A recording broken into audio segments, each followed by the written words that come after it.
Systems are designed to interact with reality. But what happens when that connection breaks?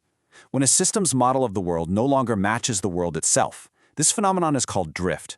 And in this explainer, we're going to break down its fundamental structure. So here's how we'll approach this. First, we'll look at something called the measurement paradox. Then, we'll need to understand the crucial difference between maps and territories.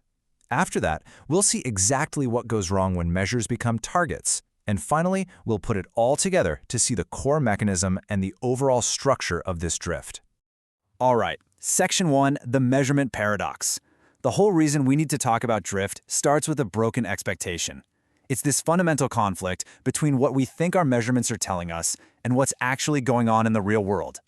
Here's the assumption most of us make. If you improve a metric, you're improving reality. Simple enough, right? But the observation, what we actually see happen time and again, is that a metric can improve while reality itself actually gets worse. And that is the core paradox we're here to understand. Okay, on to Section 2, maps and territories. To really get a handle on this paradox, we have to introduce a fundamental distinction. It's the difference between the world as it is and the models we create to try and understand it. First up, let's talk about the territory. Now, think of this as an abstraction for reality itself. It's the complex, messy, underlying world that any system is supposed to operate within. The territory, that's what we ultimately care about. It could be the actual health of an ecosystem, the true performance of a company, or the well-being of a city. The key thing is, it's infinitely detailed. It's just too complex to grasp all at once. So, because that territory is too complex to see directly, what do? We create a map. And the map is just a simplified model, an abstraction that we use to represent and navigate that territory. Its whole purpose is to be readable, to be usable. Now, it's crucial to remember, this map isn't reality. Not at all. It's just a representation that's pulled from reality. It has to be selective. It highlights some things, and it has to ignore others. And it does all this for one reason, to make the overwhelming complexity of the territory manageable. This brings us to a famous idea from the general semanticist Alfred Korzybski. The map is not the territory. Confusing our model of reality for reality, well, that's one of the most basic errors in thinking. The model can be incredibly useful, but we have to remember it's always an incomplete picture. So, to actually use this map, we select specific measures. These are basically just quantifiable indicators, numbers, that we choose as proxies for some bigger, more complex goal. You can think of them as the signposts we draw on our map to find our way. Which leads us to Section 3, measures as targets. So where does the drift actually start? The whole process kicks off when pressure is applied to the system, and those helpful little signposts, our proxies, get turned into direct targets that have to be hit. And this pressure, it can come from anywhere, really. Internal management, external stakeholders, you name it. But what it does is create this intense demand for results you can point to. Suddenly, the system isn't just supposed to observe the measures, it's now required to actively improve them. And this is where a principle known as Goodhart's law comes into play. You've probably heard the saying, when a measure becomes a target, it ceases to be a good measure. What this means is that as soon as you start targeting a measure for control, it just stops being a reliable indicator. The very act of pressuring it changes its connection to the reality it was supposed to represent. The result of this is pretty predictable.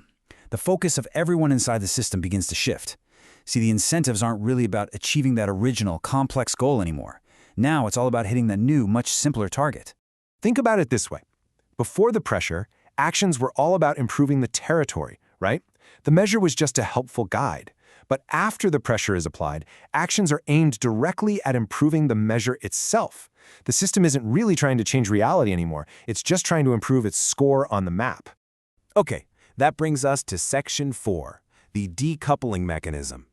This critical shift in focus is what kicks off the whole decoupling process. This is where the map and the territory start to systematically drift further and further apart.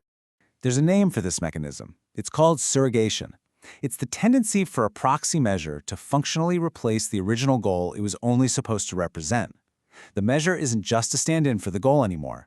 As far as the system is concerned, the measure is the goal now. And this whole thing unfolds in a very predictable sequence. First, you choose a proxy measure. Second, you tie rewards and incentives to improving that proxy. Third, the people in the system start optimizing everything they do to make that proxy number go up.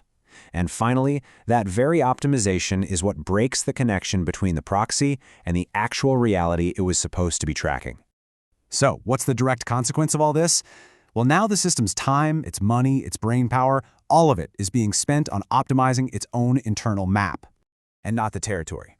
And this is the critical part, that optimization doesn't mean things are getting better in the real world anymore. That link has been completely severed. You can make the score on the map look great, but it no longer has a positive effect on the territory. Which brings us to our final section, the structure of drift. It's so important to understand that this outcome we've described, it's not an accident. It's not because of one person's bad decision. It is an emergent property of the system's own structure. This drift from reality isn't happening because of malicious actors or because everyone is incompetent. No, it's a predictable consequence of the system's own logic. It's built into its rules, its incentives, and its feedback loops. And this really highlights one of the great paradoxes of complex systems. You can have individuals making perfectly rational decisions in their own part of the system, all trying to hit their target. But when you add all those rational local decisions up, the collective outcome can be completely irrational and actually undermine the entire purpose of the system. So when we zoom out, the structure of this failure becomes quite clear. Any system that relies on a simplified model of the world is vulnerable to it. The moment that its measures, its signposts on the map, are turned into targets for control, the system will begin to optimize for the map, not the territory. That, right there, is the fundamental mechanism that drives systemic drift.